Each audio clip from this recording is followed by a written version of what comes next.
पक्षाचे प्रभारी खरगे साहेबांनी कळवलं की पुन्हा 4 वाजता ते महाराष्ट्राचे नेत्यांसोबत बैठक घेणार आहे. नंतर काँग्रेस पक्षाचा निर्णय होईल.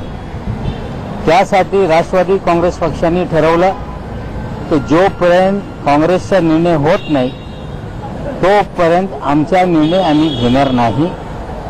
कारण काँग्रेस राष्ट्रवादी काँग्रेस पक्षाने एकत्रित निवडणूक लढल्याने एकसंघ निर्णय घ्यायचा आम्ही ठरवलेला आहे. आम्ही काँग्रेस पक्षाच्या निर्णयाचा वाट पाहतो. त्यांचा निर्णय झाल्यानंतर आम्ही निर्णय घेऊन पुढची भूमिका ठरवणार आहोत.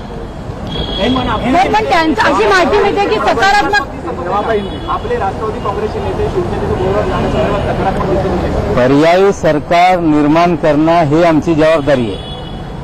त्यासाठीच आज सकाळी जेव्हा भाजपने नाकार दिला त्या बाबतीत सकाळी बैठक आयोजित करण्यात आली होती.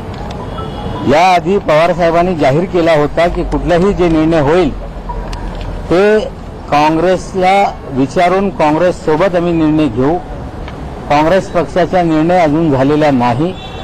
4 वाजता ते पुन्हा निर्णयासाठी महाराष्ट्रातले महत्त्वपूर्ण जे नेते आहेत त्यांच्यासोबत त्यांची बैठक होणार आहे.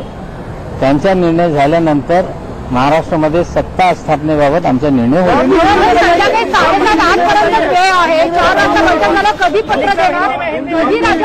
आज महाराष्ट्र में पर्यायी सरकार बनाने के लिए राष्ट्रवादी कांग्रेस पार्टी के महत्वपूर्ण नेताओं की बैठक हुई. हमने 2 घंटा चर्चा की और हमने प्रतीक्षा की कि कांग्रेस के CWC में क्या निर्णय हो रहा है. हमें जानकारी मिली कि कांग्रेस ने ये निर्णय लिया है कि 4 बजे महाराष्ट्र के जो उनके इम्पोर्टेंट लीडर्स हैं उनके साथ पुनः चर्चा करके वे निर्णय लेने वाले हैं. तब तक हमने अपना निर्णय नहीं किया है. कांग्रेस के निर्णय के बाद हम साथ में बैठेंगे और उसके बाद हमारा निर्णय पर्यायी सरकार बनाने के लिए होगा. जब तक कांग्रेस का निर्णय नहीं होता हमारा कोई निर्णय हम लेने वाले नहीं है. पवार साहब ने पहले ऐलान किया था कि हम और उसके बाद हमारा निर्णय पर्यायी सरकार बनाने के लिए होगा. जब तक कांग्रेस का निर्णय नहीं होता हमारा कोई निर्णय हम लेने वाले नहीं है. पवार साहब ने पहले ऐलान किया था कि हम विधानसभा का चुनाव कांग्रेस के गठबंधन में हमने लड़ा है और हमारा जो भी निर्णय होगा वो कांग्रेस से बात करके निर्णय लेंगे. जब तक कांग्रेस का निर्णय नहीं हो जाता तब तक एनसीपी का निर्णय नहीं होगा.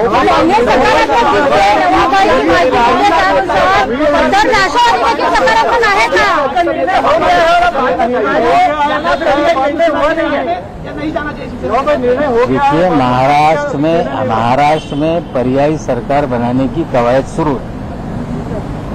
पर्यायी सरकार बनाने के लिए कहीं ना कहीं 3 पार्टियों के साथ में आए बिना कोई पर्याय नहीं बन सकता. कांग्रेस का निर्णय जो होगा उसी के साथ हम अपना निर्णय करेंगे. इसकी घोषणा हमने पहले भी की थी. 4 बजे कांग्रेस पार्टी महाराष्ट्र के नेताओं के साथ बैठ रही है. उनका निर्णय होते ही हमारा निर्णय हम डिक्लेयर करेंगे. जो कांग्रेस के वहाँ के विधायक हैं महाराष्ट्र के वो ये मानते हैं कि समर्थन दे देना चाहिए और कांग्रेस इस पर विचार कर रही है कि समर्थन देना चाहिए. देखिए जो है वो कांग्रेस की CWC ये सबसे हायर अथॉरिटी है निर्णय लेने के लिए. विधायकों का मत है कि सरकार शिवसेना के साथ बनाई जाए. ये बात सच है. लेकिन जब तक कांग्रेस आला कमान कांग्रेस वर्किंग कमेटी कोई निर्णय नहीं लेती हमें उसकी जानकारी नहीं मिलती तब तक हम कोई निर्णय नहीं लेंगे. इससे पहले भी हमने स्पष्ट किया था. फिर हम स्पष्ट कर रहे हैं. 4 बजे उनकी बैठक है. कितनी देर लगेगी हमें पता नहीं. समय 7:30 बजे तक का दिया गया है. उसके बाद 3.5 घंटे का समय बचता है. 3 घंटे बहुत होते हैं चीजों को आगे बढ़ाने के लिए. 4 बजे कांग्रेस की मीटिंग होने के बाद जो निर्णय होगा उसको हम सोच विचार करके कांग्रेस और हमारा निर्णय एक हो इस तरह.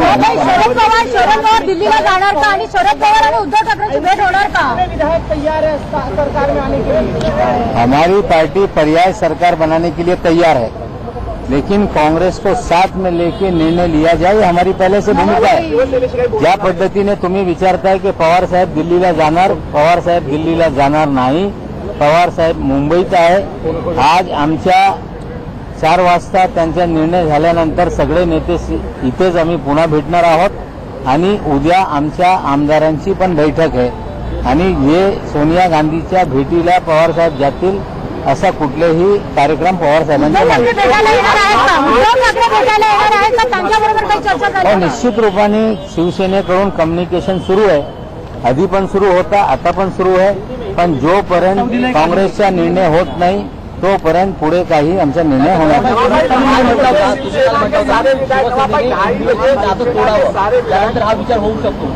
नाही, शिवसेनेचे मंत्रींनी राजीनामा दिलेला आहे. कुठेतरी एनटीएशी नाता तोडण्याबाबत त्यांची पावलं पुढे पडत आहे. काँग्रेसच्या निर्णयाची आम्हाला प्रतीक्षा आहे. ते निर्णय झाल्यानंतर आमचा निर्णय होईल आणि पर्यायी सरकार निर्माण झाले पाहिजे ही आमची भूमिका आहे. धन्यवाद. तो सुना आपने नवाब मलिक को। 2 घंटे तक एनसीपी की बैठक चली और एनसीपी ने साफ कर दिया है मुख्य तौर पर कि कांग्रेस हरी झंडी दिखाएगी, 4 बजे उनकी बैठक है, वो फैसला लेगी, तब उसके बाद हम बताएंगे कि हमने क्या करना है। यानी पत्ते अपने नहीं खोले, लेकिन इशारा जरूर दे दिया कि हमारे विधायक और हम तैयार हैं सरकार बनाने के लिए, लेकिन फाइनल ओके होगी वो 10 जनपद से होगी, जो अभी तक एनसीपी को नहीं पता है। और ये भी कह दिया नवाब मलिक ने साफ तौर पर कि 3 घंटे का वक्त बहुत होता है। याद होगा आपको 7:30 बजे तक की डेडलाइन दी गई है राज्यपाल द्वारा शिवसेना को।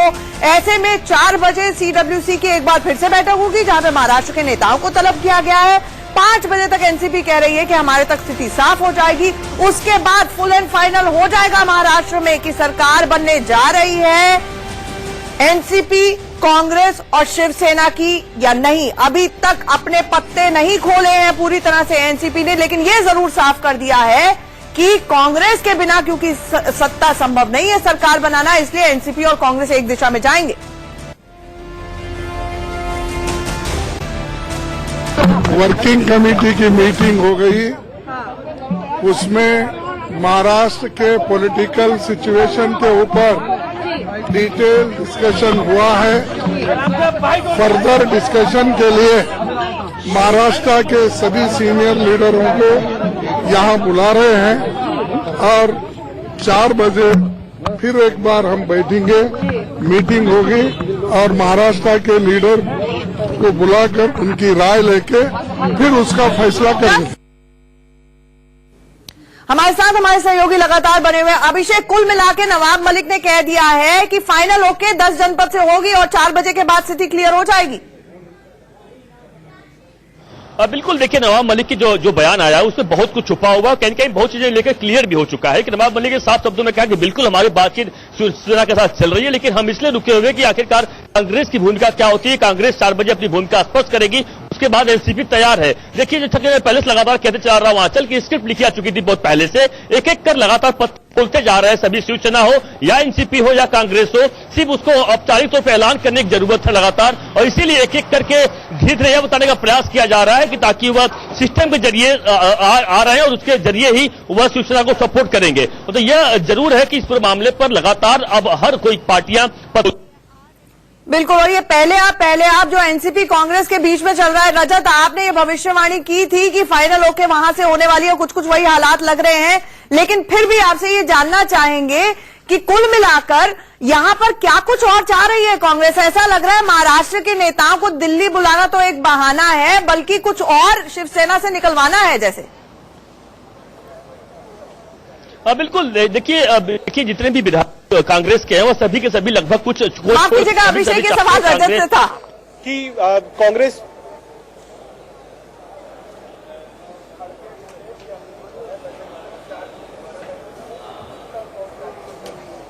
जी हाँ, चल देखिए, जो मेरी जानकारी है वो लगभग सहमति बन चुकी है कि वहां समर्थन देना है, लेकिन कांग्रेस पार्टी चाहती है कि शिवसेना को वो समर्थन दे, सरकार में शामिल हो या ना शामिल हो, इसका श्रेय और आने वाले दिनों में जो इसके आप कह सकते हैं इसके आफ्टर इफेक्ट्स हो वो महाराष्ट्र कांग्रेस खुद झेले। अगर महाराष्ट्र कांग्रेस इतनी आतुर है कि वो सरकार में शामिल होना चाहती है तो ये फैसला महाराष्ट्र के ही नेता ले, इसीलिए इस बड़ी बैठक में इस फैसले को महाराष्ट्र के नेताओं पर छोड़ दिया गया है। और खड़गे ने ये बात कही है, जो जनरल सेक्रेटरी इंचार्ज है, कि महाराष्ट्र के नेता 4 बजे आएंगे। 4 बजे आएंगे, महाराष्ट्र का एक बड़ा तबका जो है विधायकों का वो लिखित रूप में ही मान चुका है कि हमको सरकार को समर्थन देना है, सरकार में शामिल होना है। तो कांग्रेस चाहती है कि कहीं भी मैसेज ना जाए कि दिल्ली दरबार ने इस फैसले को थोपा कि आप सरकार में शामिल होइए या ना शामिल होइए, या फिर समर्थन दीजिए या फिर ना दीजिए। ये पूरी तरीके से जो क्रेडिट है वो दिल्ली कांग्रेस में बैठे हाईकमान ये चाहते हैं कि ये क्रेडिट या बाद में दिक्कत होती है, ये सब कुछ महाराष्ट्र नेता को जाए और एक डेमोक्रेटिक प्रोसेस हो कि जो चुन के विधायक आए हैं, महाराष्ट्र से जीत के आए, महाराष्ट्र कांग्रेस है, जो फैसला वो लेते हैं पार्टी उनके साथ खड़ी रहती है। औपचारिकता जरूर है क्योंकि अगर महाराष्ट्र के लीडर्स को बुलाया गया है, महाराष्ट्र के रजत, ये बात थोड़ी सी अटपटी इसलिए लगती है, मुझे बताइए, खड़गे साहब, अहमद पटेल लगातार महाराष्ट्र के नेताओं के साथ इन टच में है। ये गेम तो असल में वोट बैंक की है ना, क्योंकि आइडियोलॉजी बिल्कुल डिफरेंट है। मुस्लिम वोट बैंक से भी हाथ से जाएगा कांग्रेस के।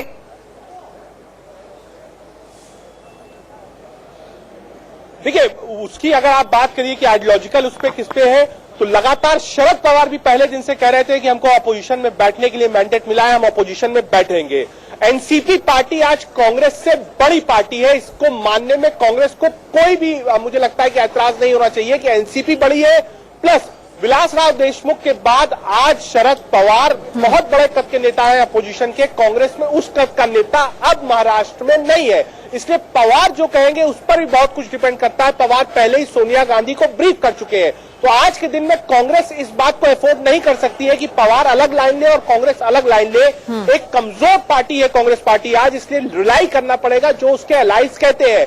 शरद पवार अगर ये मना चुके हैं सोनिया गांधी को कि हम सरकार बनाने जा रहे हैं, तो सोनिया गांधी सिर्फ और सिर्फ स्टेट यूनिट को आगे करना चाहती है कि हाँ, स्टेट यूनिट चाहती है कि वहां सरकार बनाई जाए। और आगे कैसे स्टेप्स बढ़ाए जाएं उसको लेकर भी रजत आपके पास आऊंगी, लेकिन संजय हमारे साथ जुड़े हैं। संजय, बीजेपी में क्या चल रहा है? ये तो दूसरा बिहार हो गया जो बीजेपी ने नीतीश के साथ मिलकर सरकार बनानी थी और महागठबंधन को गुड बाय बोल दिया था नीतीश ने। ये तो शिवसेना भी वही उसी रास्ते पर जा रही है, नीतीश के रास्ते पर।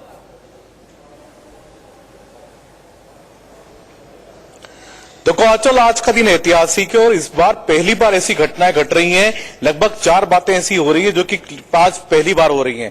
पहली बात, शिवसेना भारतीय जनता पार्टी का 30 साल पुराना गठबंधन टूट रहा है। दूसरी बात, एनडीए का सबसे पुराना घटक दल शिवसेना उससे आज बाहर निकल रहा है। अरविंद सावंत यहां पर इस्तीफा देने के लिए आए हैं, प्रधानमंत्री नरेंद्र मोदी के घर पर पहुंचने वाले हैं।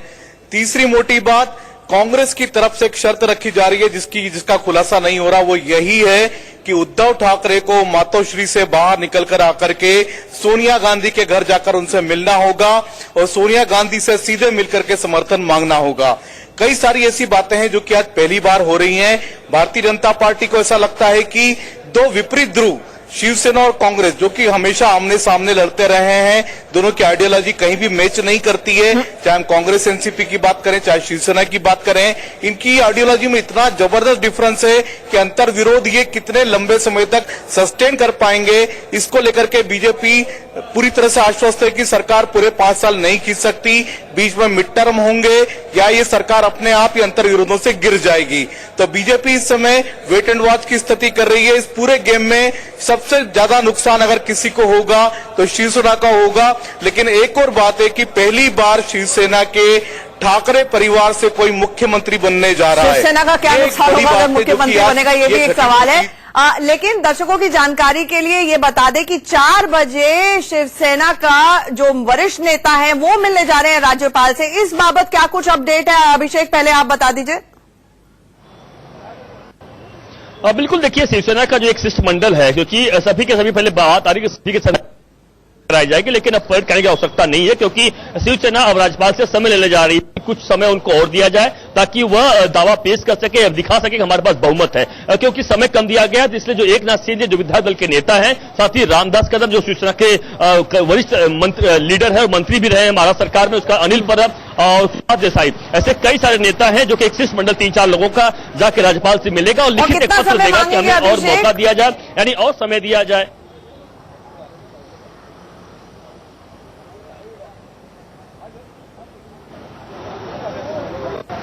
फिर से अंचल, अभिषेक, कितना समय मांगेंगे शिवसेना वाले?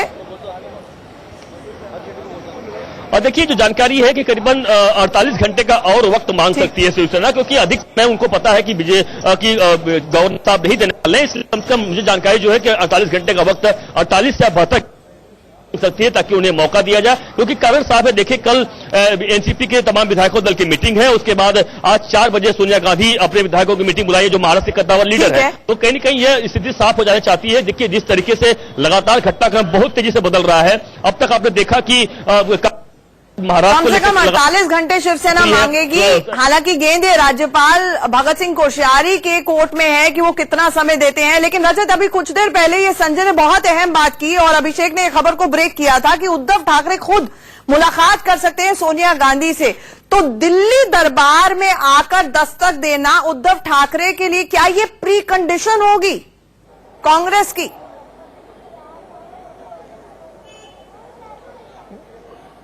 देखिए, मुझे लगता नहीं कि ऐसी कोई कंडीशन कांग्रेस पार्टी की तरफ से रखी गई है। और अगर आप थोड़े दिन पहले जाइए तो उद्धव के भाई राज ठाकरे दिल्ली आए थे और उन्होंने सोनिया गांधी से मुलाकात करी थी। यानी कि एक बिल्कुल क्लियर मैंडेट है, अगर राज ठाकरे मिल सकते हैं तो उद्धव ठाकरे भी मिल सकते हैं। अगर दो पार्टियां गठबंधन करने जाती हैं तो राजनीति में यह माना जाता है कि गठबंधन होने के बाद कौन कितनी सीट लेगा, कितनी सीट लड़ेगा, कितने किसके मंत्री बनेंगे, पोर्टफोलियो कैसे डिसाइड होगा, डिप्टी सीएम कितने होंगे, ये सारी चीजें मैटर नहीं करती है। मैटर सिर्फ ये करता है कि अगर 2 पार्टियों में 3 पार्टियों में गठबंधन हो रहा है तो ये भी हो सकता है कि उद्धव ठाकरे यहां आए और सोनिया गांधी को इनवाइट करें कि आप शपथ का जो कार्यक्रम होगा, जो समारोह होगा, उसमें आइए। और हो सकता है कि सरकार कैसे आगे बने, कभी दोनों की मुलाकात नहीं हुई है, दो नेताओं के बीच में मुलाकात, तो ये एक बहुत सेकेंडरी चीज है।